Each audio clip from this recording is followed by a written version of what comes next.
Ceci est un livre audio autogénéré par Google. Croissance économique et réduction de la pauvreté au Cameroun. Études africaines. Collection dirigée par Denis Prienne et François Manga Akoa. Dernière parution. Pascal Alain Leyinda, Ethnomotricité et développement. Jeux traditionnels chez les Nzebi du Congo-Brazzaville, 2010. Stanislas Baleke, Éducation, démocratie et développement. Une pédagogie pour aujourd'hui en Afrique, 2010. Alexandre Mopondi Bendeko Mbumbu, Approche socioculturelle de l'enseignement en Afrique subsaharienne, 2010. Léon Noah Manga, Pratique des relations du travail au Cameroun, 2010. Fred Paulin Abessolomewno, L'automobile au Gabon. 1930 à 1986, 2010. Bouobda Pierre Cam, Les handicaps coloniaux de l'Afrique noire, 2010. Mustapha Naimi, L'Ouest saharien, continu et discontinu, 2010. Jean-Marc Essono Nguema, L'impossible alternance au pouvoir en Afrique centrale, 2010. Isiaka Prosper El Laleye, 20 questions sur la philosophie africaine, 2010. Jean-Emery Etoughefefe, La restauration informelle en Afrique subsaharienne, 2010. Senyo Warabadadji, Côte d'Ivoire, Il faut sauver le soldat Feski, 2010. Pierre Kachadil Bukasamuteba, Le tribalisme. Analyse des faits et comportements en République démocratique du Congo, 2010. Mahmoud Ben Saïd, La transition préméditée, 2010. El Hadji Segagay, La précarité du travail au Sénégal. L'expérience des employés de la Socosim et des ICS, 2010. Esther Tntallah, Guide pratique de lutte contre le paludisme, 2010. Ernest Menyhomo, Descartes et les Africains, 2010. Noël Dossouyovo, Et pourquoi l'Afrique refuserait-elle le développement, 2010. Mahamadou Issoufou Tiado, Le Niger, une société en démolition, 2010. Gaston Mbembandoumba, La folie dans la pensée Congo, 2010. Joséphine Zibi, L'ingénierie sociale du développement. À l'école de l'eau, 2010. Daniel Dibl accent aigu, Amadou Ampateba. L'espace initiatique, 2010. Adon Gnangui, Droit des déchets en Afrique, le cas de la Côte d'Ivoire, 2010. Astive, Aurore et Alexis. PREFACE. Croissance économique et réduction de la pauvreté au Cameroun. Tel est le titre de l'ouvrage que met à notre disposition notre jeune collègue, le professeur Étienne Modeste Asiga Ateba. Il s'agit d'une réflexion particulièrement stimulante sur la relation causale entre croissance et réduction de la pauvreté. Mais le plus intéressant, c'est la manière dont l'auteur établit cette relation. Le point de départ est le constat aujourd'hui largement partagé que les politiques économiques destinées à lutter contre la pauvreté en Afrique ont montré leurs limites, pour ne pas dire qu'elles ont échoué à atteindre l'objectif de réduction de la pauvreté. Ceci tient, selon l'auteur, au fait que la préoccupation de lutte contre la pauvreté y a été, selon cette approche, incidente, celle-ci devant se produire de manière itérative, comme conséquence inéluctable de la réalisation d'une allocation optimale des ressources en référence au théorème de l'économie du bien-être. C'est de l'allocation optimale des ressources que s'induit la réduction de la pauvreté du fait qu'elle dynamise la croissance, accroît l'efficience institutionnelle et, grâce au jeu du marché, résorbe les imperfections et les distorsions dont la pauvreté est une des manifestations. Étienne Modeste Asiga Ateba montre que cette approche est limitée et ne peut qu'échouer à atteindre son objectif. Cela tient d'abord à la manière partielle dont la pauvreté est ainsi prise en compte, la dimension monétaire étant privilégiée, alors que, comme le montre l'auteur, il s'agit d'un phénomène complexe et multidimensionnel qui doit donc être considéré de manière englobante. Cela tient aussi au fait que certains credos qui fondent ces politiques ne trouvent pas de vérification dans la réalité d'une économie comme celle du Cameroun, tout comme d'ailleurs dans les autres économies africaines. Il en est ainsi de l'idée qu'il y a automatiquement une relation d'éviction entre investissement privé et investissement public, alors que l'analyse de l'expérience camerounaise amène plutôt à conclure à une relation de complémentarité, ce que l'auteur souligne particulièrement en montrant l'impact positif de l'investissement dans l'accumulation du capital humain et le développement des infrastructures. Mieux, l'auteur montre que la relation causale croissance-pauvreté n'est pas univoque, mais plutôt biunivoque en ce sens que la pauvreté et ses déterminants rétroagissent sur le rythme et la qualité de la croissance, d'où l'importance non seulement de la croissance absolue du revenu global, mais aussi de l'équité de sa répartition, une trop forte inégalité dans la distribution affectant négativement l'impact de l'allocation optimale des ressources sur la croissance. Il nous paraît important dans cette optique d'attirer particulièrement l'attention du lecteur sur le chapitre 4 consacré à l'iniquité de la répartition des revenus et la pauvreté, où l'auteur souligne à la suite des travaux d'Amartya Sen, l'incidence sur le cours de la vie, sur ce que le prix Nobel appelle les capacités de réalisation de soi, en même temps qu'il procède à une analyse critique de l'utilisation des divers instruments de politique économique, en particulier de politique budgétaire sur la réduction de la pauvreté. On ne peut que faire sienne la conclusion de l'auteur selon laquelle l'iniquité de la répartition des revenus exacerbe d'autant plus la pauvreté que le contexte institutionnel est déliquescent et les facteurs culturels et historiques omnipotents, d'où la nécessité pour ne pas dire l'urgence, une politique équitable et volontariste de redistribution des revenus, à destination des couches sociales les plus défavorisées, les femmes, les jeunes et les populations rurales, à travers des institutions ad hoc susceptibles de mieux prendre en compte les préoccupations des groupes les plus vulnérables. Et il faut d'autant plus mettre en œuvre une telle politique que, relève l'auteur, les équilibres atteints restent fragiles tandis que la croissance recouvrée demeure insuffisante, eu égard aux perspectives de l'atteinte des objectifs du millénaire pour le développement. C'est donc une réflexion particulièrement riche et féconde qu'apporte cet ouvrage dont nous serions très heureux qu'il soit lu par tous, et particulièrement par les décideurs de politique économique. L'auteur a su concilier la rigueur du théoricien de l'économie, maîtrisant les théories, techniques et instruments de l'analyse économique et l'expérience de sa connaissance de la réalité qu'il analyse, acquise grâce à sa posture de rêveur de l'utopie, auprès d'un des centres névralgiques où s'élaborent et se mettent en œuvre les politiques économiques, lui qui est en charge des stratégies et prévisions en sa qualité de conseiller technique dans les services du Premier ministre. L'ouvrage devrait par ailleurs être lu par tous nos étudiants qui se spécialisent en macroéconomie et se demandent toujours comment passer d'un modèle théorique à l'analyse de la réalité et à la formulation de propositions susceptibles d'être opérationnelles. Il est certes vrai que l'on n'attendait pas moins de ce jeune et brillant pédagogue, dont la réputation s'est rapidement établie dans les amphithéâtres de nos différentes universités. Bruno Bezeka OLOEB, recteur de l'Université de Douala. Avant-propos.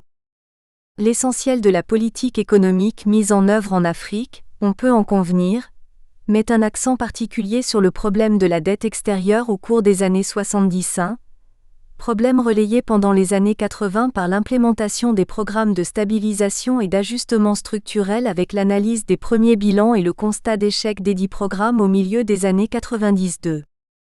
Mais les différentes versions de cette politique économique n'ont eu pour seul credo que la réalisation d'une allocation optimale des ressources en référence aux deux théorèmes de l'économie du bien-être, et ce au détriment d'un processus équitable et voire volontaire de redistribution des revenus. L'imperfection de la concurrence des marchés africains, leurs spécialisations appauvrissantes et le développement tous azimuts de comportements déviants, concussion, corruption, ont permis de rendre compte de l'échec des politiques de transition vers le marché en Afrique.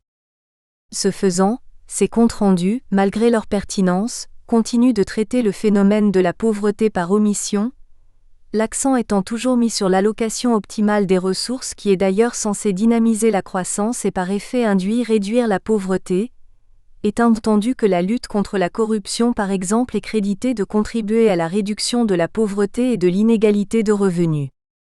À cet égard, La corruption est réputée aggraver la pauvreté et l'inégalité de revenus dans la mesure où elle détermine significativement la baisse de la croissance, à travers non seulement l'inefficience du système de taxation, des dépenses sociales effectives et de la formation du capital humain, mais aussi compte tenu de l'inégale répartition des droits de propriété ainsi que de l'inégal accès à l'éducation. Cette approche néoclassique de l'économie du bien-être a cependant vite montré ses limites en Afrique. Le problème de la pauvreté y est en effet si crucial que le marché semble à lui seul impuissant à le résoudre. Aussi, une connaissance fine des populations cibles concernées est-elle primordiale et ce d'autant qu'elle est censée faciliter la mise en œuvre d'une politique économique optimale dans le but de réduire de façon significative la pauvreté.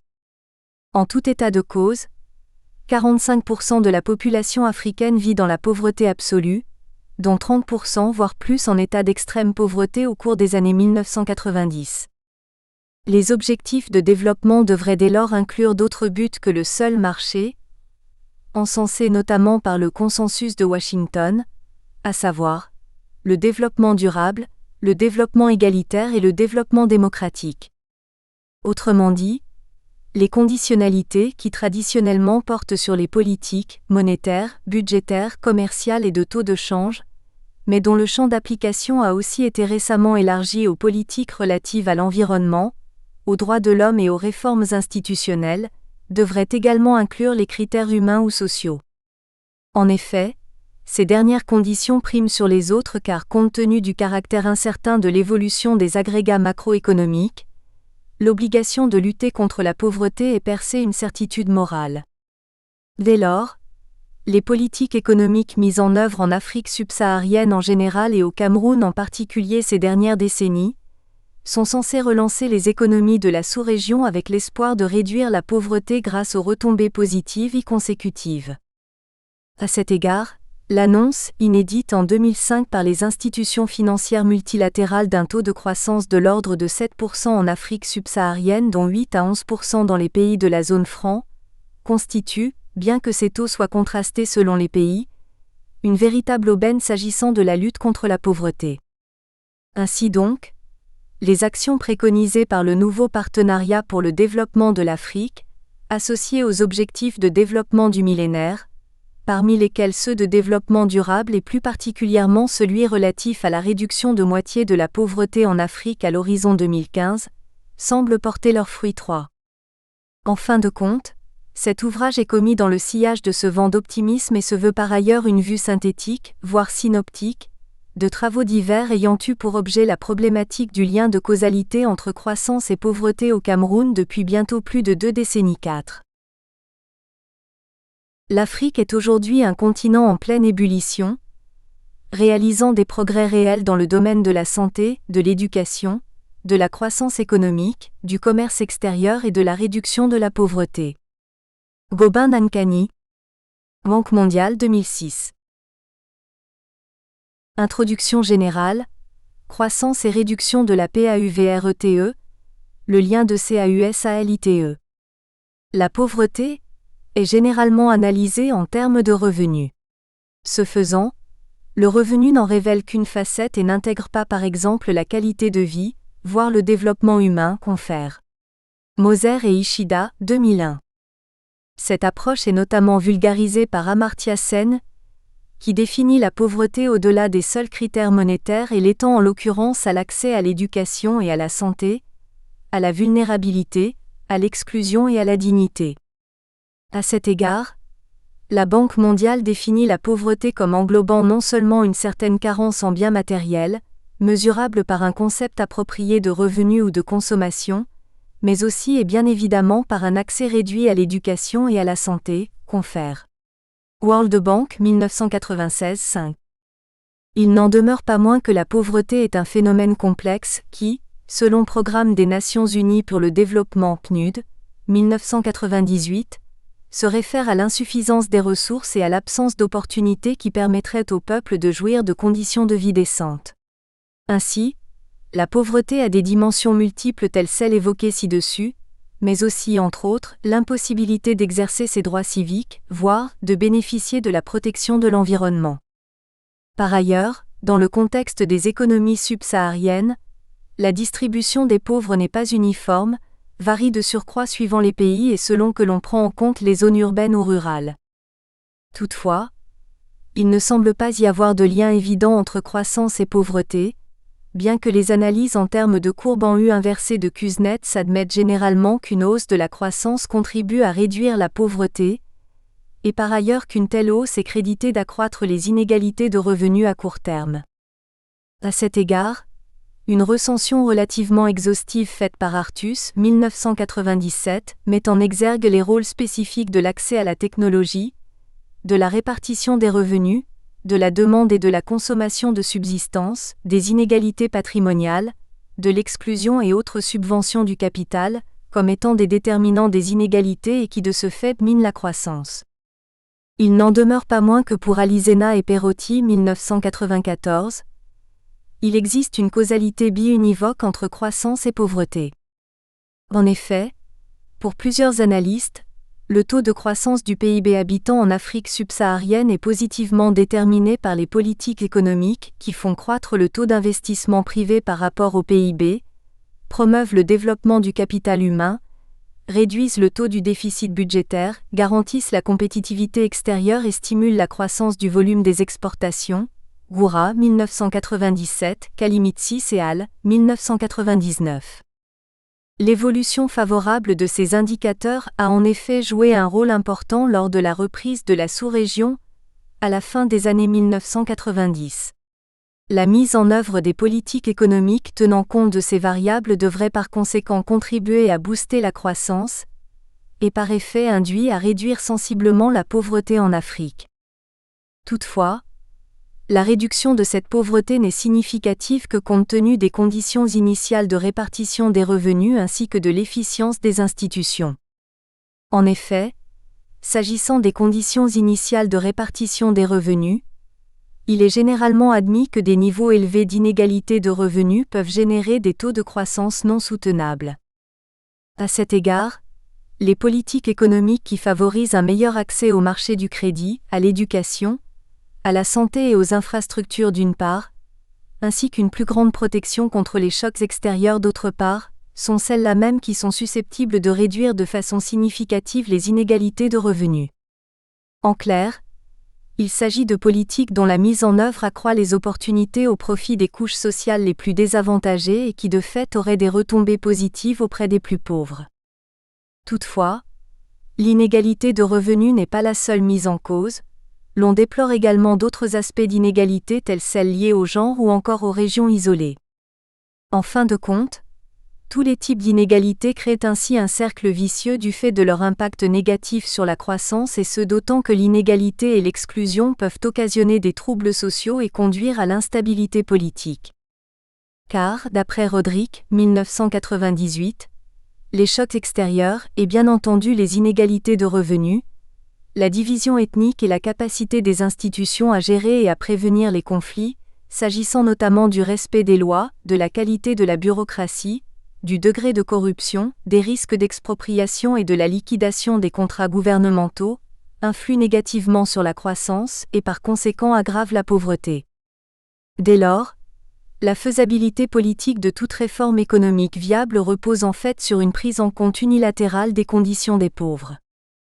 Le poids de la pauvreté pèse ainsi d'autant plus dramatiquement sur les populations, aussi bien rurales qu'urbaines, que la répartition inégalitaire des revenus a des conséquences plutôt néfastes liées au mécontentement corrélatif des couches sociales les plus défavorisées, exacerbant de facto les foyers de tension, eux-mêmes générateurs d'instabilité politique, tant il est vrai que les risques inhérents à celle-ci sont réels et constituent un véritable frein à la croissance. Johnson, 1998. Roderick, 1998. En outre, ces dernières, en créant l'incertitude dans l'environnement politico-économique, sont créditées d'être à l'origine du reflux des investissements, ainsi d'ailleurs que de la faiblesse de l'épargne, par suite notamment de la défiance accrue des opérateurs économiques, en l'occurrence étrangers. À cet égard, Alizena et Perotti, 1996, montrent que les inégalités de revenus et les investissements sont inversement proportionnelles, et étant donné que l'investissement détermine la croissance, une relation analogue existe aussi entre cette dernière et l'inégalité de revenus. Ces facteurs expliquent dès lors de façon pertinente les contre-performances de la plupart des économies africaines, et nécessitent, pour le moins selon les enseignements de la nouvelle économie institutionnelle, et ce en vue d'y remédier, des institutions fortes. Collier et Gunning, 1999, Roderick, 1998. À cet égard certes, l'on a souvent argué du caractère particulier de l'Afrique. Elle serait différente, dotée d'un climat tropical, n'accède pas au marché, est composée d'États nouvellement indépendants et de surcroît accablés de conflits ethniques. Il n'en demeure pas moins que l'inefficience qui caractérise les institutions africaines détermine la médiocre performance de la croissance et sa faible incidence sur le bien-être des pauvres. Moser et Ishida, 2001. Car la capacité des institutions à appréhender la pauvreté est peu significative, et ce d'autant que les canaux de transmission sur les pauvres des externalités positives liées à la croissance sont plutôt imprécis. Cette imprécision est par ailleurs due au fait que la croissance et la réduction de la pauvreté ne sont pas étroitement corrélées.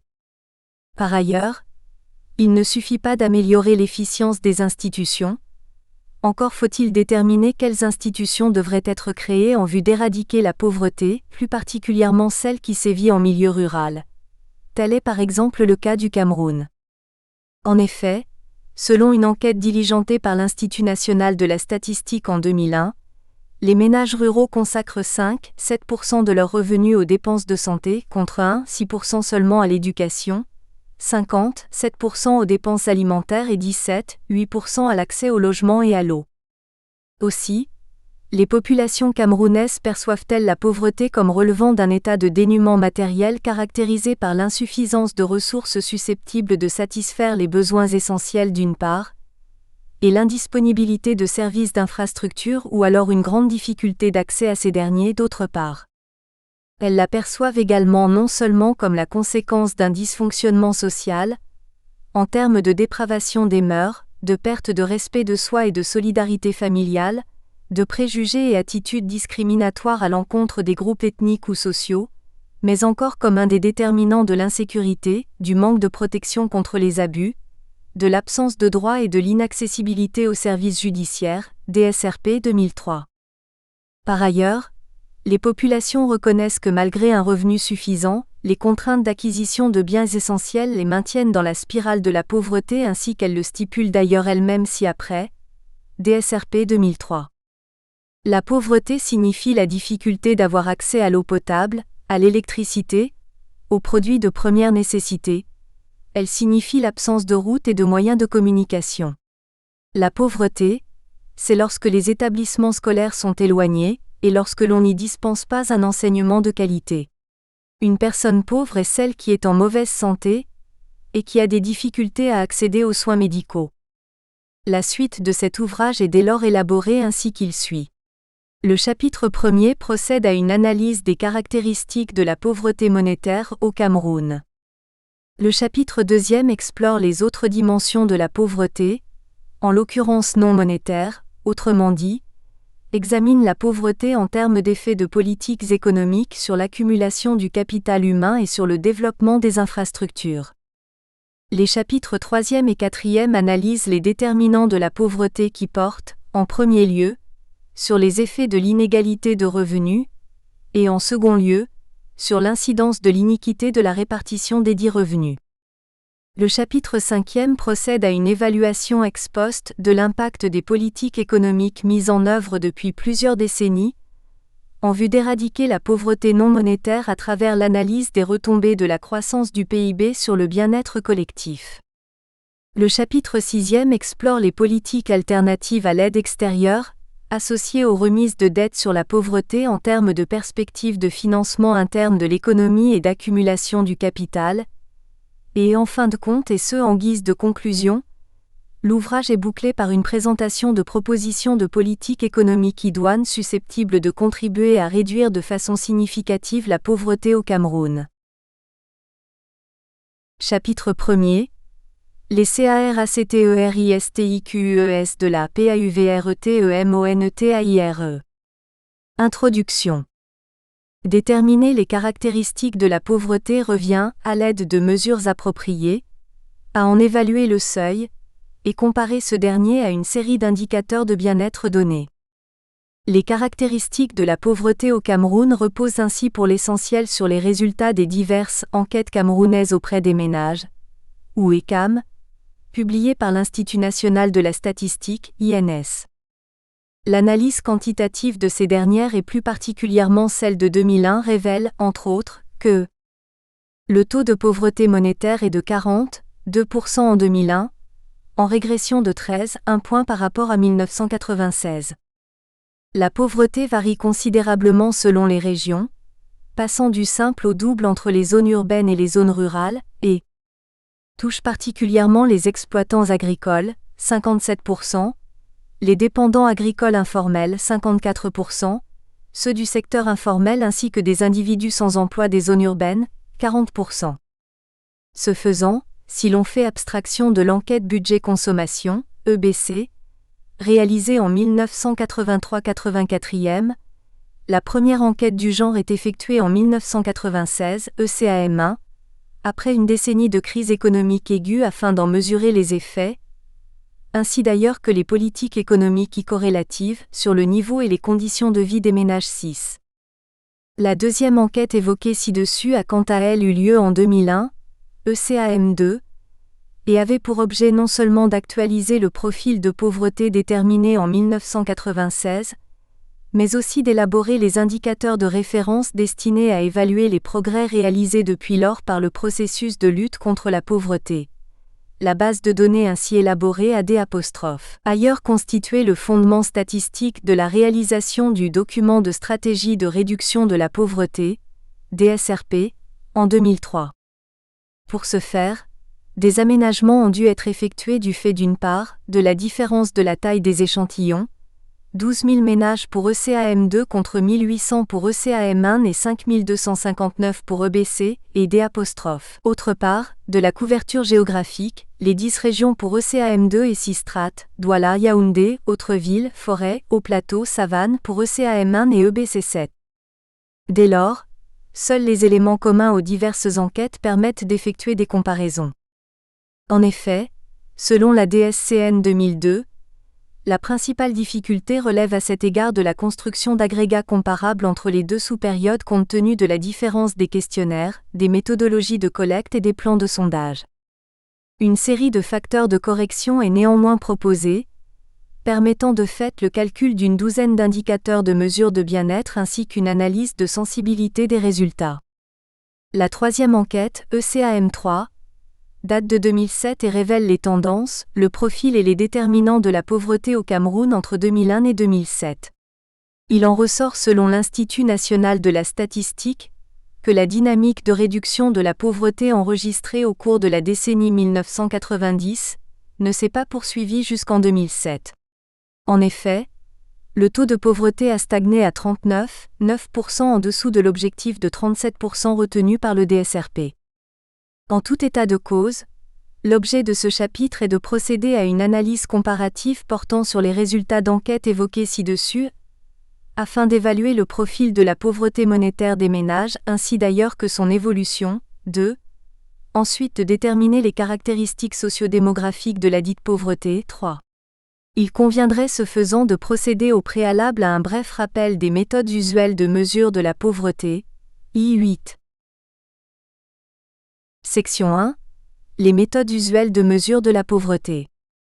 Les mesures de la pauvreté, selon Bourguignon et Fields, 1997, peuvent être interprétées comme l'évaluation de la perte de bien-être des ménages à faible revenu.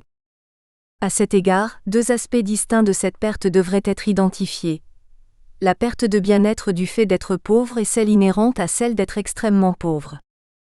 La perte de bien-être due à la pauvreté surgit notamment lorsqu'un individu est trop démuni pour acquérir le panier de biens et services minima, tandis que la perte due à l'extrême pauvreté reflète plutôt le degré de gravité de la pauvreté de l'individu.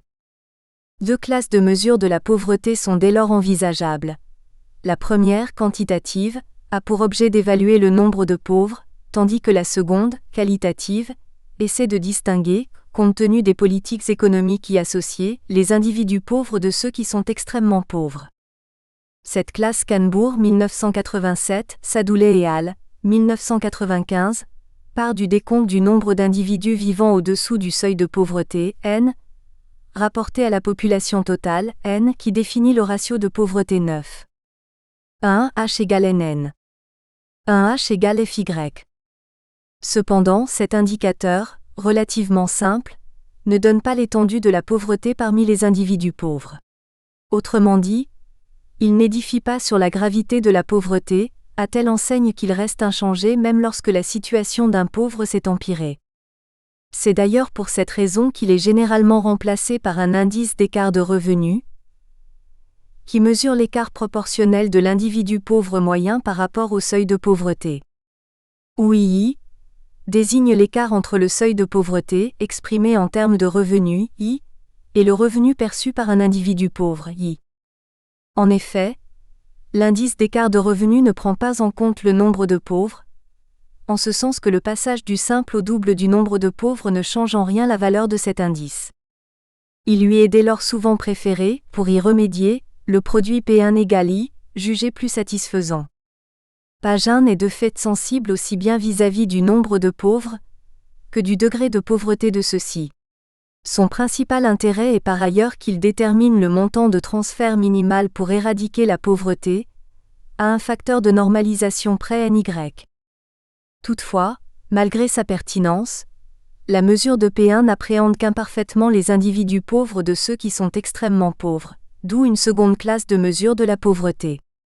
En l'occurrence, en vue de discriminer les individus pauvres de ceux qui sont extrêmement pauvres, notamment dans la perspective de la mise en œuvre d'une politique économique ciblée sur ces derniers, deux types d'indices y afférents sont utilisés. Le premier type est l'indice de pauvreté de Seine, 1976. 4 PS égale HI plus 1I, GP. Où H et I sont les indices définis ci-dessus, tandis que GP représente le coefficient de Gini des revenus des pauvres. Cet indice est construit sur la base d'une pondération de rang, et prend notamment en compte certains aspects de la pauvreté en termes de bien-être relatif. Ce faisant, il est plus commode pour les pays en développement de mettre en exergue, dans la perspective d'une mesure de la pauvreté, la perte de bien-être en termes absolus plutôt qu'en termes relatifs ainsi que le préconise Seine, Sadoulay et al. 1995. Par ailleurs, la principale limite de cet indicateur est qu'il n'est pas additivement séparable ou ce qui revient au même, additivement décomposable, Kakwani 1993, à l'instar de l'indice de pauvreté du second type. L'indice de Seine a toutefois été modifié par plusieurs auteurs, donnant ainsi lieu par exemple à l'indice de Seine-Choroxton, STT, défini par qui est le produit du ratio de pauvreté, de la profondeur de la dite pauvreté appliquée uniquement aux pauvres, et un terme de l'indice de Gini relatif à l'ensemble de la population. Une qualité de l'indice SST est qu'il peut faciliter la détermination des sources de variation de la pauvreté au cours du temps, car cet indice peut être décomposé ainsi qu'il suit. Décomposition qui peut être interprétée comme % variation de l'indice SST égale % variation du ratio de pauvreté plus % variation de la profondeur de la pauvreté parmi les pauvres, plus % variation de 1 plus coefficient de Gini de la profondeur de la pauvreté, confère. Kanker et Orin 2005.